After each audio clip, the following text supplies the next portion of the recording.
الشيطان الرجيم بسم الله الرحمن الرحيم الحمد لله رب العالمين وبه نستعين والصلاة والسلام على أشرف الأنبياء والمرسلين وعلى آله وصحبه أجمعين سبحانك لا علم لنا إلا ما علمتنا إنك أنت العليم الحكيم رب اشرح لي صدري ويسر لي أمري واحلل عقدة من لساني يفقه قولي Rabbi zidna ilma warzuqna fahma.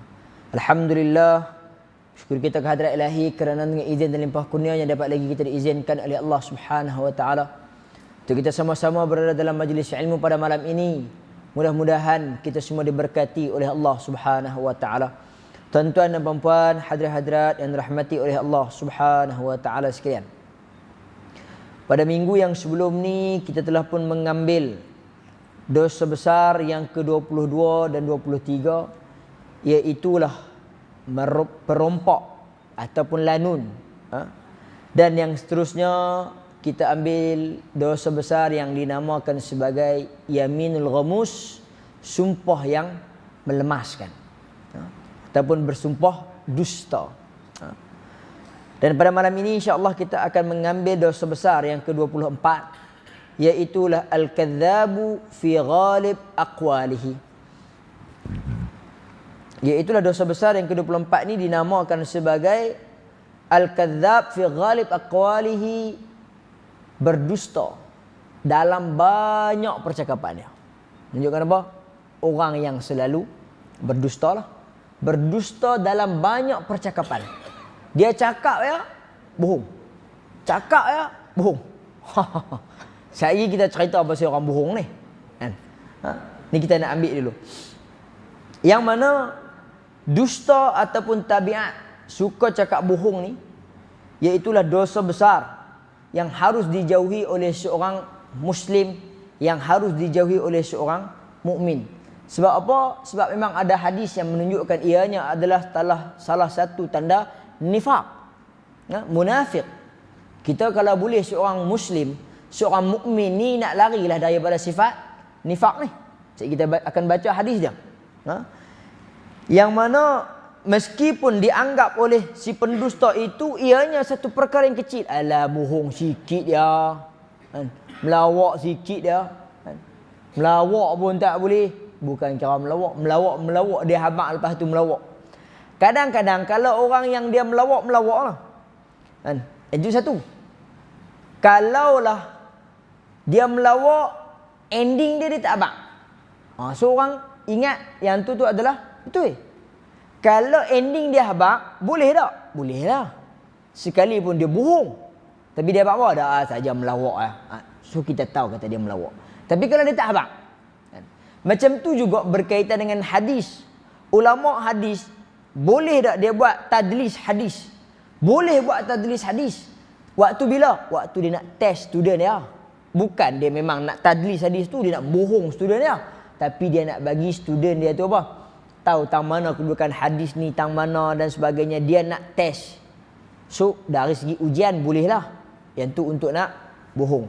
Itu pun bukan kita kata bohong. Yang tu dia nak uji pelajar dia dalam subjek dan sebagainya. Kita ubah kedudukan. Kita bagi budak tu susun balik. Maka ending dia buat apa? Ending dia cikgu akan mark paper. Ending dia cikgu akan write. Ni salah ni. Yang ni duk tang ni. Dia habaq tak? Dia habaq. Jadi macam itulah dalam bohong ni. Kalau melawak, dia last sekali kena habaq kata dia melawak. Sedangkan baginda Nabi SAW, dia juga tak melawak. Melainkan dalam perkara yang benar. Seorang yang kita selalu dengar, seorang perempuan tua, dia tanya Nabi, boleh tak aku masuk syurga dan sebagainya. Nabi kata apa? Dia kata boleh. Tak payah orang tu. Dia nak masuk syurga. Dia kata bukan tak boleh. Pasal apa? Pasal yang masuk dalam syurga ni semua orang yang sebaya, umur dia muda-muda. Jadi kamu ni akan jadi muda. Dia terkejut. Dia ingat dia tak boleh masuk. Nabi melawaklah juga. Tapi benda yang betul. Kita tunggu. Selagi hang tak tanya aku betul ke tak ni? Lagi hang tak tanya aku tak abang. Tuan-tuan dan puan-puan, hadirat dirahmati oleh Allah Subhanahu wa taala sekalian. Disebutkan di dalam surah Ali Imran ayat yang ke-61. Ba'da a'udzubillahi minasyaitonir rajim. Fanaj'al la'natallahi 'alal kadhibin, maka kita minta agar kutukan Allah, laknat Allah 'alal kadhibin, ditimpakan ke atas orang yang berdusta. Bahkan disebutkan dalam surah Az-Zariyat, qutilal kharrasun, disebutkan di dalam surah Ghafir, innallaha la yahdi man huwa musrifun kazzab, terkutuklah para pendusta itu, sesungguhnya Allah tidak akan memberikan petunjuk kepada orang yang melampaui batas selagi berdusta. Nak bagi tahu ayat-ayat ni semua dusta ni kira teruk lah, jahat lah, tak boleh. Bahkan dalam hadis, antara hadis yang terawal yang disusun oleh Al-Imam An-Nawawi di dalam kitab Riyadhus Salihin. Kitab Riyadhus Salihin sini siapa baca? Ada? Tak. Saya duduk di belah-belah. Ni orang panggil dun apa ni? Tamun tulang. Sentuh pun tamun tulang. Binjai? Binjai kayang. Walah, dia beradik dekat tepi tu sikit lah. No? Saya mengajak 2 dun. 3 masjid. Duk main kuk pusing ni 3 segi. Masjid ni dosa besar. Masjid semalam hari apa? Hari lupa dah. Hari Selasa. Hari Selasa di Masjid Sentua, Riyadhus Salihin.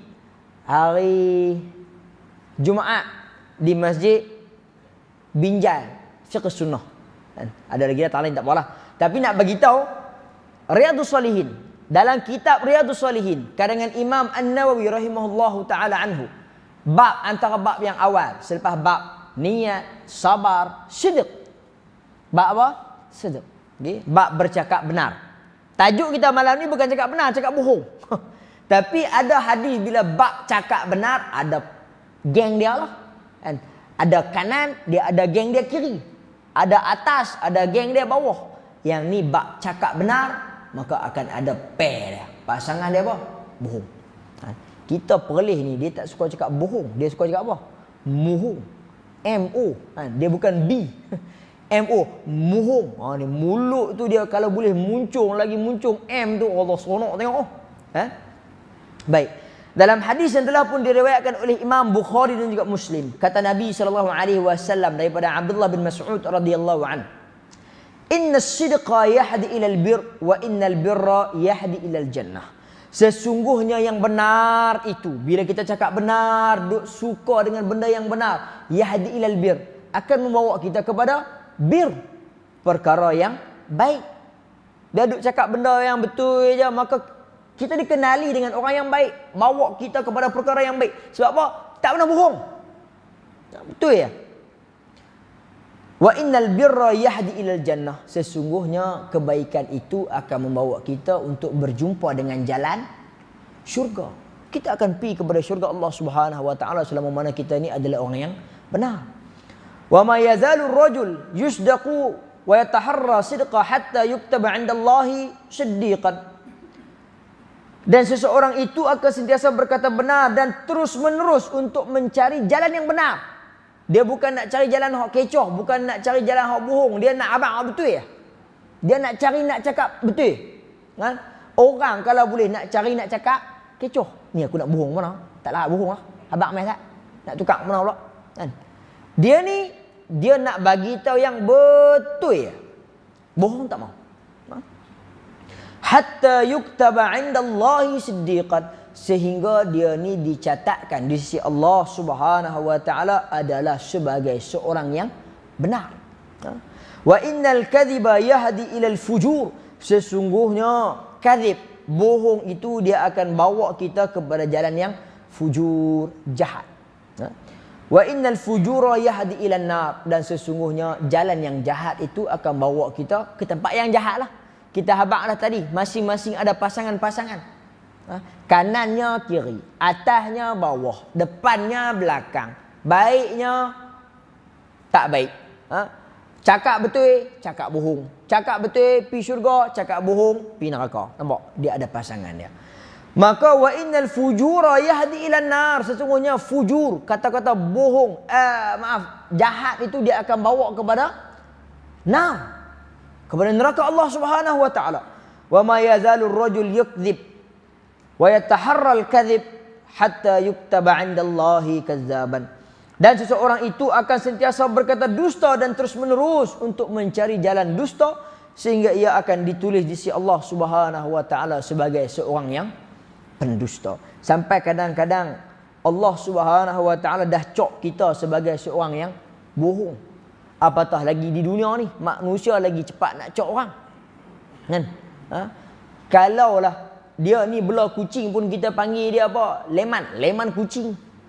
Kan? Kalaulah dia bohong, nama apa? Ali, Pak Ali bohong. Kita panggil orang dengan panggilan, gelaran-gelaran. Lagi-lagi suka duk bohong orang. Pak Ali mana? Tu Pak Ali duk bohong tu. Pak Ali bohong. Oh tu orang kata bohong semua tu. Tu. Kita boleh kenal orang dengan attitude dia bohong. Apabila dia kerap bohong sampai dia dicop oleh Allah Subhanahu wa taala, sampai dia digelar oleh manusia-manusia. Tuan-tuan dan puan hadirin-hadirat dirahmati oleh Allah Subhanahu wa taala sekalian. Ayatul munafiq salas. Wa in shalla wa za'ama annahu muslim. Iza haddasa kadzaba wa idza wa'ada akhlafa wa iza tumina khana. Tanda orang itu munafik dalam hadis riwayat Imam Bukhari juga Muslim menyatakan bahawasanya tanda seseorang itu dia munafik ada 3. Ada 3 perkara. Sekalipun dia kata aku solat. Wa in shalla wa za'ama annahu muslim. Dan dia mendakwa dia ni adalah seorang muslim. Aku muslim lah. Aku sembahyang apa? Tapi dia senantiasa melakukan 3 perkara tersebut. Iza haddasa kadzaba. Kalau bercakap ya kira nak bohong. Wa iza wa'ada akhlafa. Kalau dia berjanji dia suka menyalahi janji. Wa iza tumina khana. Bila dia diberi amanah dia akan pecahkan amanah tersebut. Ataupun dia akan khan. Apa dia khan? Khianat. Tuan-tuan dan puan hadirin-hadirat dirahmati oleh Allah Subhanahu wa taala sekalian. Dalam hadis yang lain disebutkan oleh Imam Al-Bukhari dan juga Muslim. Arba'un man kunna fihi kana munafiqan khalisan. Dia lebih kurang macam hadis yang tadi. Tadi ni dia habaq siapa ada 3 sifat-sifat munafik ini, siapa ada 3 sifat ini, maka dia telah pun termasuk dalam sifat orang munafik. Yang ni riwayat ni dia kata apa? 4. Arba'un man kunna fihi kana munafiqan khalis. Ayat yang diguna pun cantik, macam ayat orang perlih. Ayat orang perlih. Dia nak abang kata apa? Nak kata habis sungguh. Kalau kata bebai tu, bebai sungguh dah. Habis bebai lah. Habis langsung lah. Dalam hadis Nabi SAW guna perkataan tu. Arba'un man kunna fihi kana munafiqan khalisan. 4 perkara siapa yang termasuk dalam sifat itu, maka dia benar-benar munafik khalis. Munafik habis lah. Nabi nak sebut ni, nak beritahu macam orang pelih. Nabi bukan orang pelih lah. Jadi tuan-tuan tak faham saya kata Nabi orang pelih pula. Cara cakap tu nak beritahu apa? Dia lah nak beritahu takkid ni. Munafiqan khalisan. Habis. Wa man kanat fihi khaslah minha kana fiha khaslatun minan nifaqi hatta yada'aha. Siapa yang ada satu sifat daripada sifat ni, maka dia telah pun termasuk dalam kalangan orang yang munafik sehingga yada'aha, sehingga dia tinggal sifat ni. Ada satu ya. Kata Nabi SAW macam hadis yang di atas, iza tumina khana. Kalau dia diberi amanah, dia akan khianat. Sama dengan di atas. Wa iza haddasa kadzaba. Bila mana dia cakap, dia akan bohong. Sama juga dengan hadis di atas. Wa iza ahada ghadara. Kalaulah dia berjanji, maka dia akan memungkiri janji. Sama juga yang di atas. Yang keempat lain. Apa dia? Wa iza khasama fajara. Kalaulah dia bermusuh, dia akan melampaui batas. Kalaulah dia nak bergaduh dengan orang, khasama fajara, dia kira nak menang. Dia akan overacting ya. Yang ni ditambah dalam riwayat yang satu lagi. Kita tengok kadang-kadang benda sikit dia. Benda sikit dia. Tetapi dia punya marah tu teruk. Dia punya marah tu melampaui batas. Pengalaman saya berada di Jordan. Tang mana Jordan? Mu'tah. Mu'tah ni kira asabiah dia kuat. Keluarga dia kuat. Ailah. Dia kata ada kambing kawan ni masuk main dalam pagak kambing kawan ni. Duk makan apa? Makan bunga, duk makan ni. Dia punya bebai, dia bukan bunuh kambing tu. Dia geram sangat ni. Dia keluar pergi rumah tu, tembok tu rumah. Biasalah tu. Dia kata over. Depa dengan pistol Arab di Mu'tah biasa. Saya tengah dukung anak jalan bawa bini saya dan sebagainya. Tiba-tiba ada seorang budak tu curi benda. Kecil lah tapi curi lah juga kan. Cuma curi, kalau curi coklat sebiji dan sebagainya. Dia nampak dia geram. Yang ni jadi depan mata saya. Dia keluar. Dia buat apa?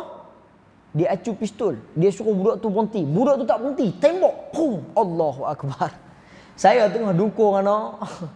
Dengan rompan saya nak bagi tahu apa? Berlebih-lebihan. Memanglah kita geram, kita tak mau bagi kan. Hampir cari budak tu pun jumpa budak Mu'tah ya. Nak lari mana? Kenal mokpok dia tah kau duk main kat tu ya. Orang Arab ni. Tapi main dengan depa punya acting dia tu lebih khasama fajara. Kalaulah dia kira nak bermusuh, dia melampaui batas. Dia geram. Jadi memang kami di Mu'tah ni kalau kata dalam tiba-tiba masuk dalam grup apa, dulu saya pun rasa saya tak ada Facebook, tak ada WhatsApp lagi, Facebook lah. Dalam Facebook abang Jamiah Universiti cuti 2 hari, cuti 3 hari. Pasal apa? Tak boleh nak pergi. Rusuhan. Bakar kereta kebal, keluar habis dan sebagainya. Pasal apa? Ailah ni bergaduh dengan Ailah ni. Tak puas hati. Tuan-tuan dan puan hadirat dirahmati oleh Allah Subhanahu wa taala sekalian. Yang ni benda waqi' yang Nabi SAW kata lama dah. Perkara tu boleh jadi kita sekarang. Kita marah dekat orang, pokok pisang jiran tu ya, marah kat jiran. Pokok pisang jiran masuk mai sebelah. Aku kalau dia ni dengan pisang dia dengan apa semua aku tak boleh swak cantah. Pisang daun masuk satu pun. Bukannya pokok masuk terus kan. Tapi kalau mai pisang ambil juga. Pokok pisang, batang pisang tak mau kan. Tuan, kita kena jaga dalam nak bermusuh dengan orang. Jangan melampaui batas. Tetapi apabila kita bermusuh dengan orang kerana dia melakukan kesalahan, Allah mencela dia. Allah kata perbuatan dia adalah perbuatan yang salah. Kita memusuhi dia. Maka itu adalah musuh yang dibenarkan oleh syarak. Tapi bukan boleh kita hidup bunuh dia tak ketahuan Allah. Kita kena bagi hak dia juga. Baik. Tuan-tuan dan puan-puan hadirat dirahmati oleh Allah Subhanahu wa taala sekalian. Disebutkan dalam hadis yang telah pun diriwayatkan oleh Imam Bukhari dan juga Muslim, "Iyyakum waz-zanni, fa inna adh-dhanna akdzabul hadis." Hindarilah diri kamu daripada membuat buruk sangka, kerana sesungguhnya sangkaan itu adalah ucapan yang dusta. Hadis riwayat Imam Bukhari dan juga Muslim. Sebab itu disebutkan di dalam Al-Quran, ya ayyuhalladzina amanu ijtanibu katsiran minadh-dhanni inna ba'dadh-dhanni isma. Wahai orang-orang yang beriman, jauhkanlah diri kamu daripada sebahagian sangkaan, kerana sangkaan itu adalah ithm. Apa dia? Dosa. Baru duk bersangka, saya sangka jelah no. Saya tak kata lagi, saya rasa ya. Kan? Rasa pun dah ithm. Dosa dah tuan-tuan. Sebab itu dalam hadis, tadi ayat Al-Quran saya baca, dalam hadis Nabi kata apa? Iyyakum wadh-dhann. Hindarilah kamu daripada berburuk sangka. Kerana berburuk sangka itu adalah ucapan yang dusta. Bila berucap, tak ucap pun, sangka ya. Ya. Kata Nabi, apabila kita berburuk sangka, kita telah pun mengucapkan di hati. Tinggal tak sebut, duk bergerak kumat-kumit kat mulut dia. Kat hati tu dah rasa dah. Dah cuba nak lafaz dah, tapi tak keluar dekat mulut. Jangan duk besar tuan-tuan.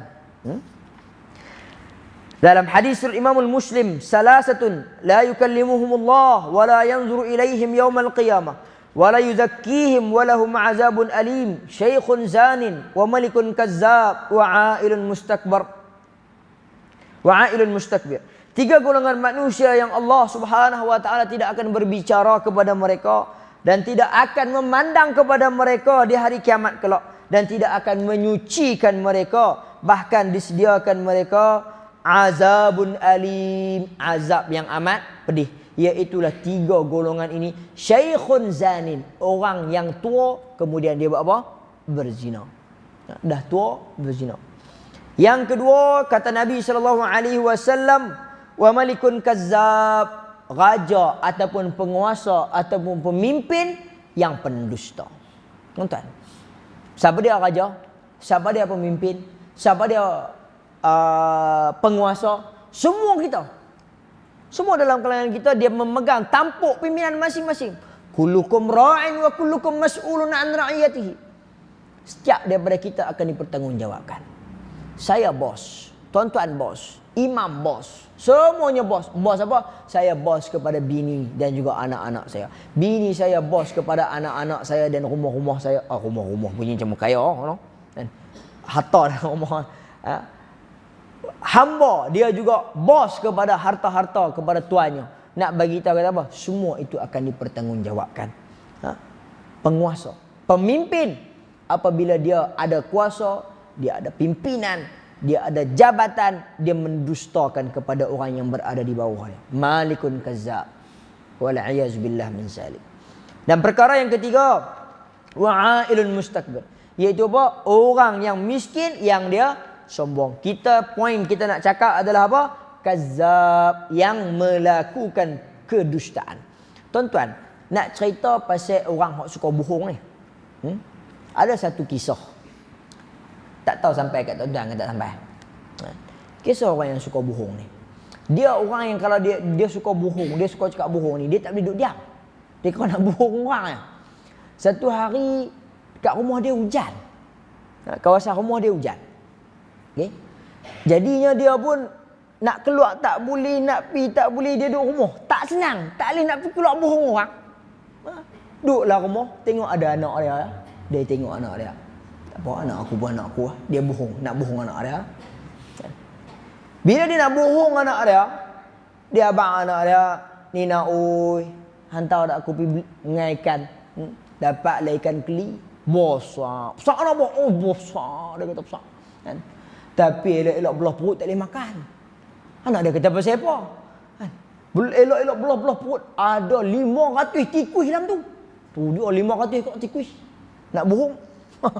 Jangan main orang nak bohong.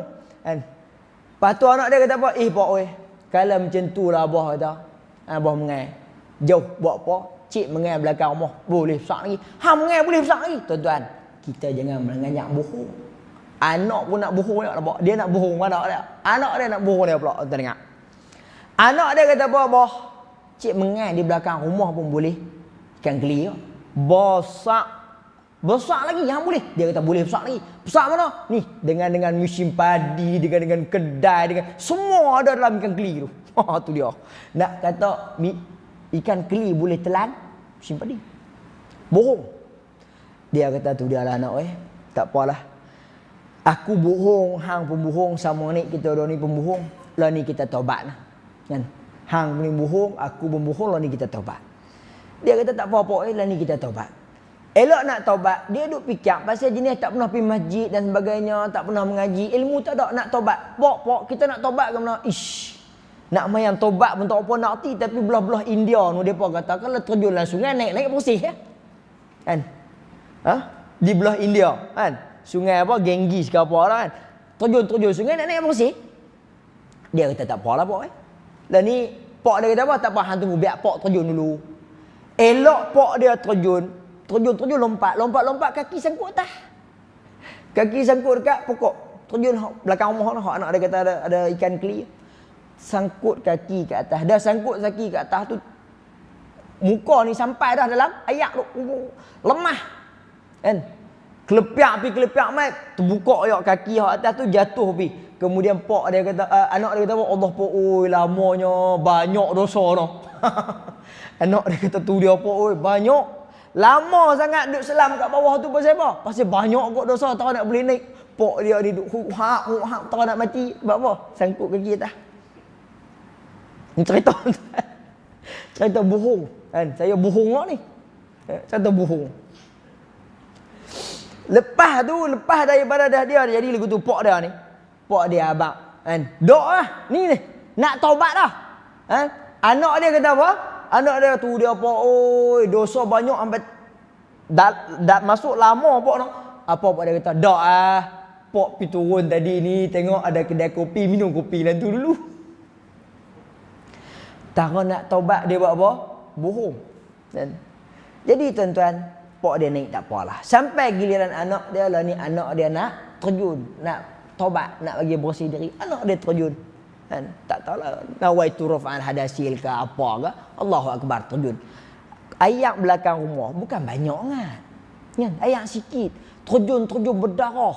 Kan? Sebab apa? Dah sampai dekat kelebuk bawah tu kena batu ke apa, pang, berdarah pula. Naik anak dia. Naik anak dia, pok dia tanya, Allah, oi nak hang pasal apa ni berdarah sebagainya. Kenapa ni? Anak dia kata apa? Kenapa? Tokel dalam kedai kopi tu cari mana? Hang ke anak yang minum kopi tadi tak bayar? Anak dia pun bohong lagi. Tuan-tuan, jangan mengajak bohong. Sebab bila kita mengajak bohong, anak pun sama turun bohong. Kan? Dah nak taubat bohong, anak pun apa? Tumpang bohong lagi. Dia kata apa? Darah ni sebab tu. Tokel hak dalam kedai tadi ni, kopi tadi ni, pang, pukul dia apa siapa? Pok dia cari pok ah. Pok minum kopi tak bayar. Anak dia bohong lagi, tak nak taubat. Wal a'yazu billah min zalik. Jadi tuan-tuan, al-kisahnya dia pok borek, anak rintik. Kalau pok bohong, anak sama naik. Ha? Tuan-tuan dan puan hadirin-hadirat rahmati oleh Allah Subhanahu wa taala sekalian, itu selingan. Kita nak kata poin dia yang penting jangan bohong. Ha? Habaqlah macam mana pun ajak perkara yang betul kepada anak-anak kita, mudah-mudahan insya-Allah.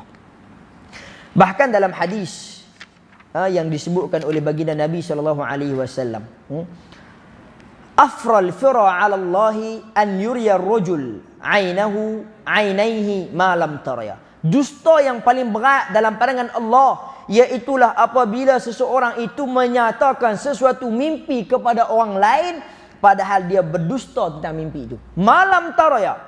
Apa yang dia pun tak tengok dalam mimpi itu. Tapi dia kata apa? Malam mimpi. Kan? Ha?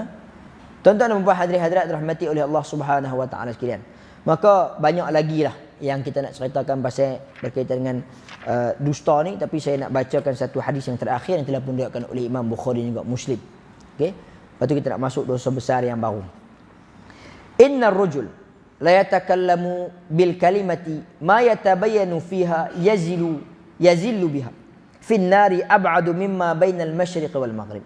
Sesungguhnya seorang itu akan berkata-kata dengan kata-kata yang tidak diperiksanya dahulu. Apa kata dia? Bil kalimati ma yatabayyan. Dia akan bercakap dengan perkara yang dia tak periksa. Menunjukkan apa? Benda tu sampai kat dia. Siapa kata? Saya tak kata. Orang tu kata. Tapi saya tak periksa dulu. Saya habaq kat orang. Ma yatabayyan. Fiha yadhillu biha fin nari ab'ad mimma bainal masyriq wal maghrib. Yang menyebabkan ia digelincirkan oleh kata-kata itu di dalam api neraka yang jauhnya seantara timur dan juga barat. Wal a'yazu billah min zalik. Saya bukan bohong, tuan-tuan. Saya habaq dekat tuan-tuan. Orang cerita dekat saya habaq. Sebab apa? Perkataan dia ma yatabayyan. Dia tak periksa apa yang orang sampaikan, dia terus sampai. Tuan-tuan, malam ni mai kita semayang beramai-ramai. Sesungguhnya pada malam ini bulan akan mengelilingi Kaabah. Peristiwa ini akan berlaku 1000 tahun sekali. Tahun depan dia post pula. Kan? 2000 tahun dah tu. Tuan-tuan, jangan main. Dia tak periksa, baca ni rasa sebarkan kepada ni. Bagi tahu kat umat Islam yang lain dan sebagainya. Allahu akbar. Finin. Benda-benda yang macam-macam lagi. Sebab apa? Kita tak periksa kerana kejahilan kita satu.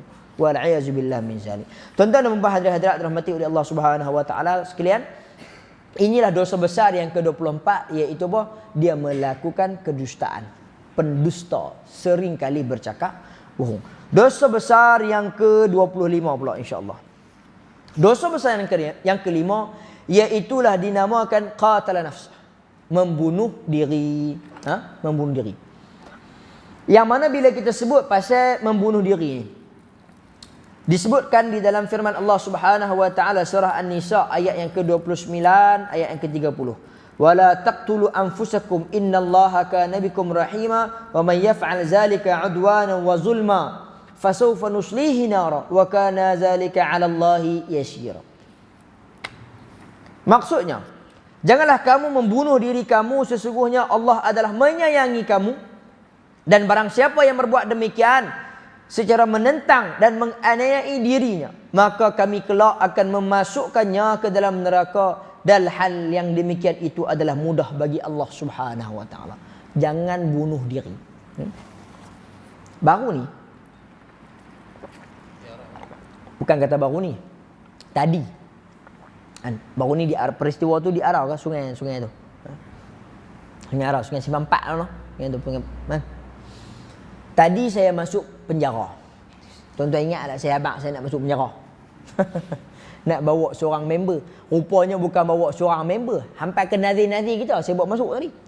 Tak nazri. Tak tahu kulit tak keluar lagi tak main. Ada keluar. Saya bawa dia masuk sekali. Tak tahu rupanya jodoh tu yang habaq-habaq tu habaq dengan dia. Bawa dia masuk sekali hari ni. Tadi sembang dengan ketua pengarah penjara. Orang nombor 2. Tapi orang nombor 1 yang besar di penjara tu lah. Tapi nombor 2 dalam perlis. Sebab apa? Dia ada satu lagi bos dia dekat YPK tu. Ada pejabat tu. Bos nombor 1 dia bawa. Tak apalah. Itu pangkat. Saya sembang. Ada sembang, tanya-tanya, risik-risik. Ada orang besar, kecil, pangkat-pangkat pun lupa dah banyak kan. Sembang. Hak baru-baru ni. Hak mati di sungai. Apa nama? Arau tu. Saya tanya, ada aksiden ke apa? Sebab waktu tu hujan. Musim hujan dan sebagainya. Kan ada yang aksiden mati dekat sungai jalan Bohok Mali tu pun ada ya. Kan? Aksiden tu masuk bilan tu. Yang tu katanya siam kot no. Kan? Jadi banyak sangat mati. Mungkin saya pun tanyalah. Tanya dia, ni aksiden ke apa ke? Tapi dia kata, tak. Ada cerita yang sampai tu kata apa? Lari daripada hutang dan sebagainya. Oh, rupanya menunjukkan apa? Bunuh diri. Tertekan dan sebagainya. Wal'ayazubillah min zalik. Tuan-tuan dan puan-puan hadirat dirahmati oleh Allah Subhanahu wa taala sekalian. Dikatakan dalam ayat yang kita bacakan tadi, wala taqtulu anfusakum, jangan kamu bunuh diri kamu. Tuan-tuan, nak mencampakkan diri ke dalam kebinasaan pun tak boleh. Tak boleh. Wala tulqu biaidikum ila tahlukah. Wala taqtulu anfusakum, jangan kamu bunuh diri kamu. Sebab itu ada seorang sahabat, dia cerdik, dia bijak. Dalam riwayat menceritakan bahawasanya ketika mana dalam satu malam tu dia bermimpi basah. So dia kena buat apa? Mandilah. Tapi dia tak mandi. Sebab apa? Terlalu dingin, terlalu sejuk. Jadi dia tak mandi, tiba-tiba dia cukup sekadar bertayamum, dia main sembahyang dengan sahabat yang lain. Sahabat ini orang buat apa? Repot sampailah cerita tu dekat baginda Nabi SAW. Nabi panggil dia. Betul ke apa yang aku dengar kata wa kata wa kata? Man, sekian hang ni mimpi malam tapi tak mandi, sekadar tayamum dan sebagainya. Dia kata betul ya Rasulullah. Pasal apa tu? Aku teringat firman Allah Subhanahu wa taala, wala taqtulu anfusakum wala tulqu biaidikum ila tahlukah. Jangan kamu mencampakkan diri kamu ke dalam kebinasaan. Ataupun dia baca surah An-Nisa ni, jangan kamu membunuh diri kamu. Menunjukkan apa? Kalau dia mandi malam tu silap-silap dia mati. Kerana apa? Kesejukan. Hanya dia twist. Dia twist je. Dia faham kalau malam ni sejuk aku mandi, pergi. Tuan-tuan, apa kata Nabi? Nabi tak kata apa. Fatabassama Rasulullah sallallahu alaihi wasallam. Apa yang berlaku? Nabi senyum. Kan? Apa senyum ni tanda dia apa? Takrir. Nabi membenarkan. Macam apa? Macam peristiwa Khalid Al-Walid nak makan dhab. Khalid Al-Walid nak makan dhab. Nabi kata na'am pun tak, la pun tak. Jangan makan pun tak. Tak kata apa. Nabi tengok ya Khalid Al-Walid makan. Sahabat ni pun dia sama. Dia pandai. Bukan dia kaki pusing, tapi dia faham. Mencampakkan diri ke dalam kebinasaan itu tak boleh. Bunuh diri tak boleh. Sebab tu dia tak mandi. Sejuk. Bahaya. Frost dan sebagainya. Dia tak mandi. Dia sekadar bertayamum. Tuan-tuan duk faham lagu tu pula. Kan? Tuan-tuan, lah ni tak boleh. Dia rumah pun ada cerek panas, ayak panas, keruwi pun ada. Tahan. Nak kena mandi kok. Ni depa ni dalam situasi nak perang dan sebagainya, nak pergi cari, nak masak ayak kat mana apa. Maka dia tak mandi. Apa kata Nabi? Nabi tak kata apa. Bahkan Nabi SAW senyum membenarkan perbuatan dia. Jadi kalaulah kita nak membunuhkan diri kita, bahkan itu adalah perkara yang dilarang oleh Allah Subhanahu wa taala, fasaufa nuslihi nara, maka kami akan kelak masukkan dia ke dalam neraka Allah Subhanahu wa taala. Wal a'yaz billah min zalik. Al-Wahidi menyatakan dalam menafsirkan ayat tersebut, jangan kamu membunuh diri kamu, yakni jangan kamu saling membunuh antara satu dengan yang lain. Kawan ni bunuh kawan ni, kawan ni bunuh kawan ni. Tak boleh saling membunuh. Ibn Abbas menyatakan tafsir ayat ni, Ibn Abbas kata apa? Tak boleh bunuh diri sendiri. Ditujukan kepada orang yang nak membunuh diri sendiri.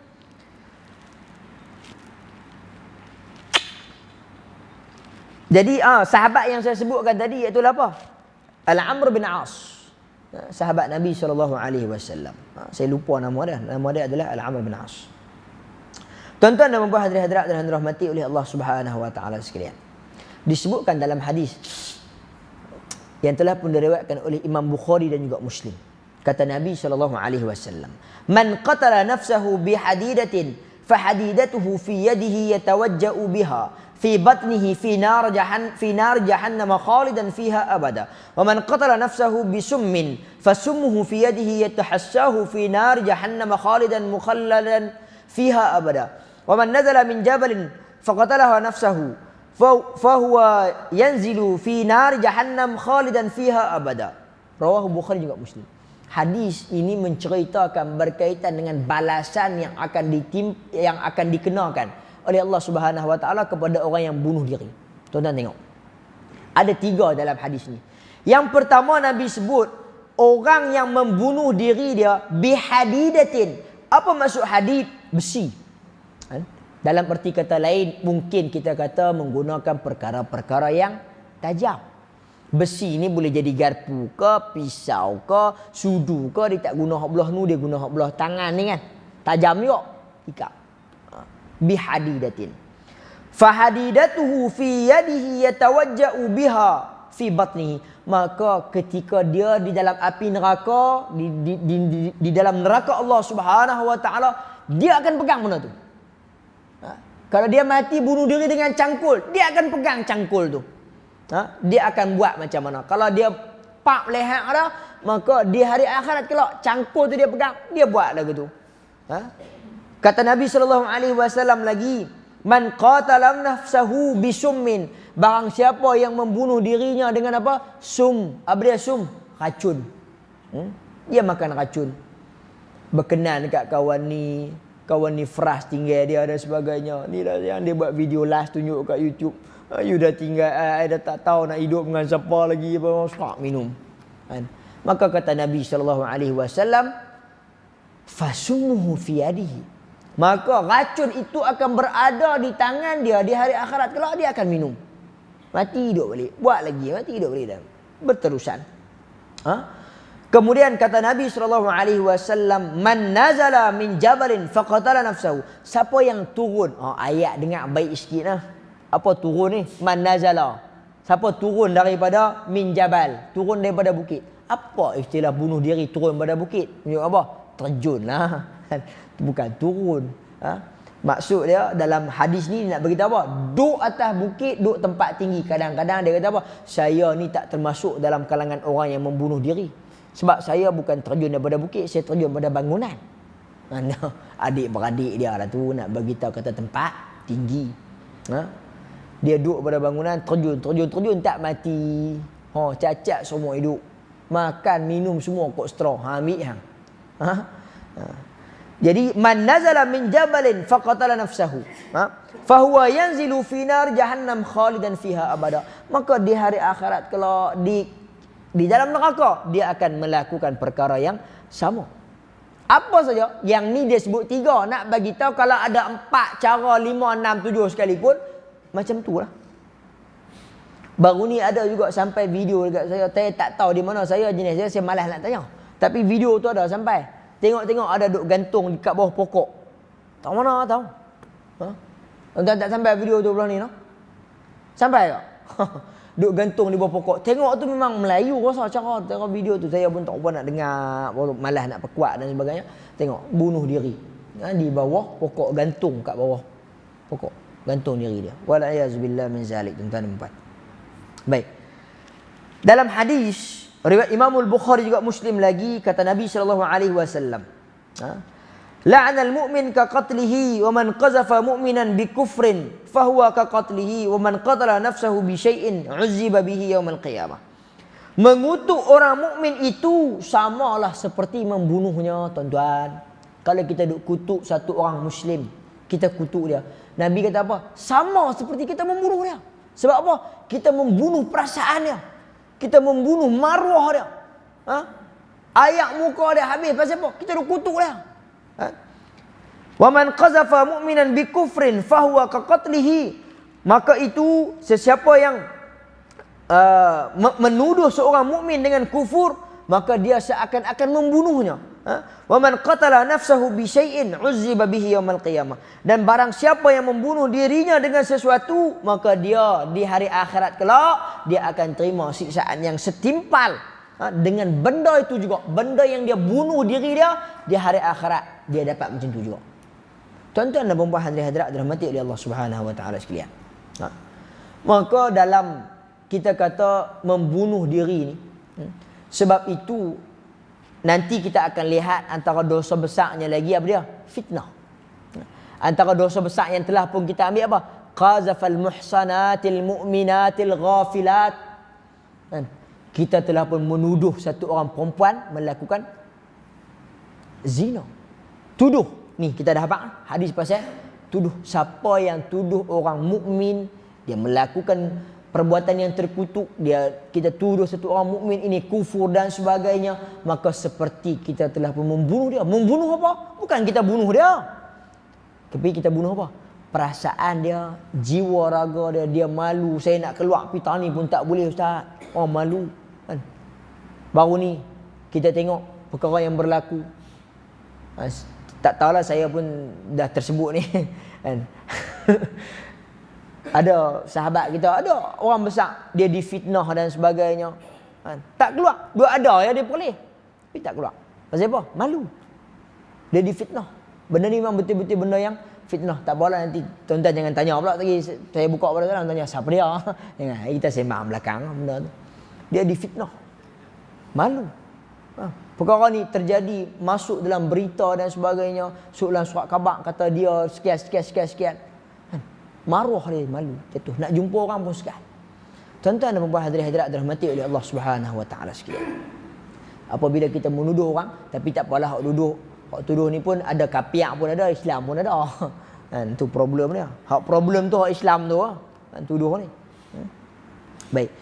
Jadi kita nak bagi tahu bahawasanya dalam kita nak menuduh orang siasat. Apatah lagi kerana apa? Apabila kita menuduh orang tanpa bukti, kita menjatuhkan air muka dia dan sebagainya, maka termasuklah kita seperti orang yang membunuh orang. Kita bunuh hati dan juga perasaan dia, maka ianya termasuk dalam dosa besar yang kita namakan di sini sebagai membunuh diri. Sebab apa? Tak boleh nak bunuh diri sendiri pun tak boleh. Nak bunuh orang apatah lagi. Diri sendiri pun tak boleh bunuh. Tak ada hak. Apatah lagi kita nak membunuh orang. Sebab nak bunuh orang ni dalam Islam dikatakan hanya halal. Hanya boleh apa dia? Illa bi ihdas salas. 3 ya. Sayyib zani. Satu orang tua yang dia dah bernikah, kemudian dia berzina.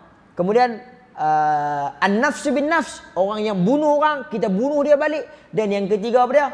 Orang yang tarikul dinihi mufaraqatan anil jamaah. Orang yang dia keluar daripada agama dia, mufaraqatan jamaah, dia keluar daripada jamaah, dia tinggalkan jamaah dia keluar daripada agama Islam yang asal. Hari ini kita lihat agama Islam kita ni adalah satu agama yang dah tak ada value dah. Kita nampak orang mempermainkan urusan agamanya, macam-macam isu yang berlaku, terutamanya kita lihat dalam Malaysia kita. Hari ini pun dah banyak benda yang terjadi. Sama-sama kita kena bangunkan balik agama Islam tu dengan kita sebagai satu orang Islam kena faham agama kita, kena kuatkan diri kita supaya apa? Kita tidak mudah untuk dipermainkan oleh bangsa lain ataupun kita katakan agama lain. Tuan-tuan dan puan-puan hadirin hadirat dirahmati oleh Allah Subhanahu wa taala sekalian. Saya bukan nak ajak kepada resis dan sebagainya, tapi nak bagi tahu tak perlu resis. Kita kena kuat Supaya apa? Supaya bila kita kuat, kita faham. Kadang-kadang kita sesama Islam, kita tak faham. Bahkan kita pula sokong untuk menjatuhkan Islam itu sendiri. Wal'iyazubillah min zalik. Ada berapa minit ya? 4 minit. Kita masuk dosa besar yang ke-26. Dan kan ni?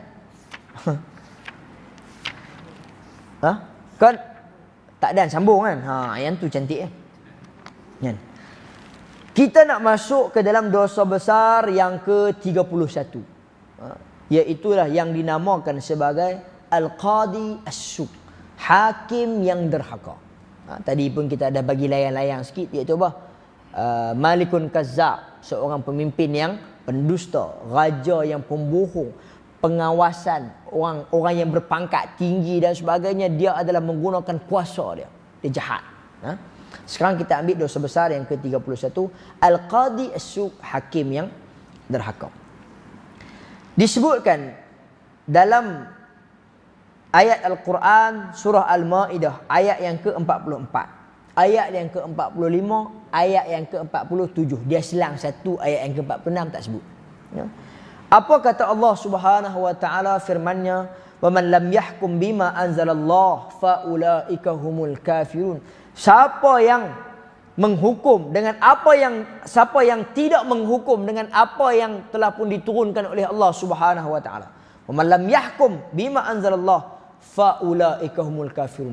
Sesungguhnya dia ni adalah orang yang kafir. Yang kedua, ayat yang ke-45. "Wa man lam yahkum bima anzalallah fa ulaika humuz zalimun." Barang siapa yang memutuskan, yang tidak memutuskan daripada apa yang Allah Subhanahu wa taala turunkan, fa ulaika humuz zalimun. Dia adalah orang yang zalim. Ayat yang ke-46 tak ada, ayat yang ke-47 mai pula. Wa man lam yahkum bima anzalallah fa ulaika humul fasiqun. Semua ayat ni sama ya. Awal ya. Tapi ending dia lain sikit. Iaitu apa? Kafirun, zalimun, fasiqun. Orang itu orang yang kafir, orang itu orang yang zalim, orang itu orang yang fasik. Tetapi dibincangkan oleh para alim ulama. Saya nak sebut yang ni dulu sebelum tuan-tuan kita pergi jauh. Nanti kita akan sebut contoh lagi lah. Masa kita tak tahu ada banyak mana lagi. Yang mana apa dia maksud kafirun, zalimun, fasiqun? Ulama sepakat bahawasanya dia adalah bukan kufrun duna kufrin, iaitu kufur kecil yang bukan mengeluarkan dia daripada Islam. Dia adalah orang yang zalim, tetapi bukanlah zalim yang mengeluarkan dia daripada Islam. Dia adalah orang yang fasik, tetapi dia bukanlah fasik yang tak ikut Allah Subhanahu wa taala macam mana orang yang fasik yang keluar daripada agama Islam. Ulama kata Atha bin Abi Rabah, satu orang tabi'in, kufrun duna kufrin, zulmun duna zulmin, fisqun duna fisqin. Maksud dia menyatakan bahawasanya ada lagi pandangan-pandangan yang menyatakan Tawus bin Kaisan, Imam Ahmad, dia menyatakan perkara ini tidak mengeluarkan pelakunya daripada iman kepada Allah Subhanahu wa taala. Cuma dia tak ambil apa yang Allah Subhanahu wa taala putuskan. Dosa besar, dia dosa besar. Tapi dia adakah keluar daripada Islam? Tak. Dia masih lagi Islam. Dia tak mengeluarkan individu ni daripada agama Allah Subhanahu wa taala. Baik tuan-tuan. Yang mana bila kita sebut berkaitan dengan untuk kita nak faham. Kita nak faham apa dia maksud kufrun duna kufrin, kafir tetapi kafir yang tak mengeluarkan daripada Islam. Fiskun duna fiskin, fasik tetapi yang fasik bukan keluar daripada Islam, zalim yang bukan keluar daripada Islam. Maksud dia untuk kita nak mudah faham, habis saya habaq yang ni kita azan. Maksud dia untuk kita nak faham adalah dari segi apa? Yang mana disebutkan la yu'minu ahadukum. Iaitu apa? Tidaklah beriman seseorang daripada kamu. Kita tak beriman kah? Hatta yuhibba li akhihi ma yuhibbu li nafsihi. Adakah kita tidak beriman sekiranya kita tidak mencintai saudara kita? Bukan kita tidak beriman, tetapi apa dia? Tidak sempurna darjat iman, tak sampai yang tahap paling tinggi. Hatta yuhibba li akhihi ma yuhibbu li nafsihi. Sehingga dia sayang kepada saudara dia seperti mana dia sayang diri dia sendiri. Jadi kalau kita nak bagi dekat diri kita yang terbaik, maka kita kena bagi dekat saudara kita pun yang terbaik. Tapi kalau kita bagi dia kurang sikit, tapi kita bagi juga, kita bagi dia kurang sikit? Adakah kita tidak beriman ataupun kurang iman? Kita kurang iman, bukan tak beriman. Dalam hadis disebut apa? La yu'minu. Tetapi ulama kata bukan la yu'minu itu tidak beriman tu Tapi dia kata apa? Kurang darjat dia. Dan begitulah juga dalam ayat ni, faulaika humul kafirun. Mereka ini kafir, tetapi kafir yang bukan keluar daripada agama Islam. Sekadar mengkeji perbuatan mereka, tidak mengambil aturan dan ajaran Allah Subhanahu wa taala untuk diputuskan menjadi hukuman. Dan begitulah seterusnya zalim dan juga fasik, iaitu zalim kerana tak ambil ajaran dan juga arahan daripada Allah, fasik kerana tidak mengambil ajaran dan hukum yang datang daripada Allah Subhanahu wa taala. Tuan-tuan, kita sambung pada minggu yang akan datang berkaitan dengan dosa besar. Kita baru duduk di ayat-ayat yang pertama lagi yang masih membincangkan berkaitan dengan al-qadi as-su'. Banyak lagi, dan insya-Allah lepas pada azan kita buka pada soalan. Sekiranya tuan-tuan ada soalan berkaitan dengan dua daripada dosa besar yang kita ambil awal, yang hakim as-su', qadi as-su', hakim yang derhaka ni, jangan ditanya lagi. Pasal apa? Tak ada nak ambil habis. Saya tak mau nak panjang saja, saya ambil masa tuan-tuan. Soalan berkaitan dengan bagaimana orang yang isap rokok ni. Orang yang isap rokok ni dia bunuh diri dia pelan-pelan. Kan? Yang mana memang jelas bahawasanya kalau kita lihat di dalam Muzakarah Fatwa Kebangsaan mengharamkan. Kita lihat di Masjid Alwi pun dah bubuh spanduk haram. Saya rasa tak lama lagi memang akan ada diedarkan ke setiap masjid. Bahagian saya, bahagian dakwah dan pengurusan masjid, rasa-rasa macam nak buat, duk bunyi tapi lupa, tak apa nak ingat. Saya dengan Ustaz Ahmad Sirajuddin, Ustaz Adli dan sebagainya, ada pengarah, ada duk bincang. Saya tak ingat secara tepatnya lah, tapi rasa macam kami nak buat spanduk ni, nak bagi dekat setiap masjid lah. Kan? Yang mana berkaitan dengan isap rokok ni, tuan-tuan. Saya tak kata rokok ni adalah boleh. Saya tak kata. Memang jelas dia perkara yang tak boleh. Tetapi bila sebut pasal rokok ni, dia macam, saya tak kata betul ya, dia macam ada hukum khas, iaitu apa? Orang bila dia kena rokok ni, dia tak boleh lah. Dia tak boleh nak tinggal. Payah nak tinggal. Ya? Dia payah nak tinggal. Saya pernah berforum, bukanlah forum, program dengan satu orang di Jordan. Antara ulama besar Jordan. Dr. Amin Butush. Dia pernah mai ke Malaysia. Saya duduk sebelah dengan dia. Saya jadi penterjemah dalam majlis tu. Bukan forum lah. Saya jadi penterjemah. Ada soalan budak tu pula. Dia tanya berkaitan dengan rokok. Dia tanya, doktor, macam mana dengan ulama yang isap rokok? Jadi doktor Amin Butuh ni cerita. Dia cerita ketika mana dia berjumpa dengan satu orang ulama. Last sekali baru dia sebut siapa ulama tu. Saya pun nak sebut kat tuan-tuan last sekali lah juga siapa ulama tu. Dr. Amin Butuh ni, dia berjumpa dengan seorang alim ulama besar daripada Mesir. Okay? Di satu tempat. Dan ulama ni dia isap rokok. Ulama ni isap rokok. Dr. Amin Butuh tak isap rokok. Dr. Amin Butuh kata, ya Syekh. Kan? Ya? Syekh, dia ni orang panggil Syekh. Ya Syekh, orang kenal hang, orang kenal aku. Orang kenal aku tak isap rokok, orang kenal hang isap rokok. Orang panggil hang Syekh, orang pun panggil aku Syekh. Dia kata malu benda ni kalau kita sama Syekh ni isap rokok, Syekh ni tak isap rokok. Kan? Apa jawapan Syekh ni? Syekh isap rokok ni. Dia kata apa? Karihtu dukhanin falizalik akhraqtuha bin nar. Aku benci rokok ni, itu aku bakar dia dengan api. Tapi aku sayang, aku isap api. Dia kata begitu. Jawapan dia, Syekh isap rokok. Kan? Saya bukan niat nak mengaibkan Syekh tu, tak ada. Nak bagi tahu bahawasanya bila orang ni dah dia candu dengan rokok dan sebagainya, dia akan isap. Betul, memang dari segi mati dia Allah Subhanahu wa taala yang tetapkan tempoh ajal dan sebagainya. Tapi kita nampak macam sakit sikit, dia merosakkan diri dia, maka dia mencampakkan diri dia ke dalam kebinasaan. Mungkin orang yang dengar tuan-tuan pada hari ini, orang yang dengar di depan saya ni, antara orang yang isap rokok tapi tak percaya, dah ada soalan tanya. Jangan abang. Ada member saya yang memang kaki rokok kuat. Kan? Adik ipar saya jumpa saya dia kata, "Oh, Abang Syafi nak pergi jumpa member Abang Syafi ah." "Hak mana?" "Tu hak isap rokok kuat tu." Tapi saya tetap kawan dengan dia. Bukan saya benci kepada orang tu, benci kepada perbuatan tu, tapi kawanlah juga dengan member. Nasihat kita nasihat. Bukan nak putus sahabat, bukan nak putus kawan. Hari tuan-tuan tak mau kawan dengan saya pula. Minggu depan tak ada orang main dengan kuliah ni. Kan? Tapi nak beritahu benda yang betul saya beritahulah. Kan? Tapi last sekali Syekh ni dia telefon dekat Syekh Dr. Amin Butush. Dia beritahu, "Wahai doktor, aku berasa malu dengan teguran hang yang hang tegur aku satu hari di satu tempat ni. Maka disebabkan ni hari ni aku bernazar, aku nak berhenti." Memang dia berhenti terus sampai akhir hayat dia berhenti. Siapa dia Syekh yang isap rokok ni?